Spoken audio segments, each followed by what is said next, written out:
నిర్మల్ జిల్లా కేంద్రంలోని వీరబ్రహ్మేంద్ర స్వామి ఆలయంలో నిన్న అర్ధరాత్రి చోరీకి దొంగల విఫలయత్నం చేశారు.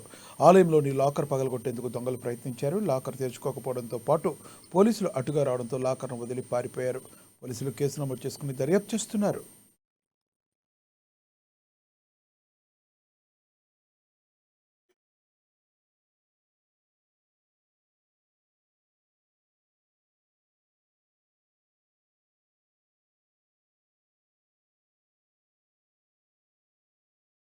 పెట్టడం జరిగింది.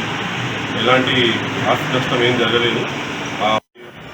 రాత్రి 12 గంటల ప్రాంతంలో శ్రీ శ్రీ శ్రీ పోతులూరి వీరబ్రహ్మేంద్ర స్వామి ఆలయంలో దొంగలు దొంగతనానికి ప్రయత్నించారు. ఇక్కడ ఉన్న ఉండిని తీసుకెళ్ళి బయట పెట్టడం జరిగింది. ఎలాంటి ఆస్తి నష్టం ఏం జరగలేదు. 12 గంటల ప్రాంతంలో పోలీసులకు ఇంటిమేషన్ ఇస్తే వాళ్ళు ఎస్కార్ట్ పంపించారు. దొంగలు ప్రయత్నించినా కానీ వాళ్ళకు లాకర్ ఓపెన్ కాలేదు. అది అక్కడనే వదిలేసి వెళ్ళిపోయారు. మీది పోలీస్ కంప్లైంట్ ఇచ్చాము. వాళ్ళు దీనిపైన చర్య తీసుకొని దర్యాప్తు చేస్తారని చెప్పేసి హామీ ఇచ్చడం జరిగింది.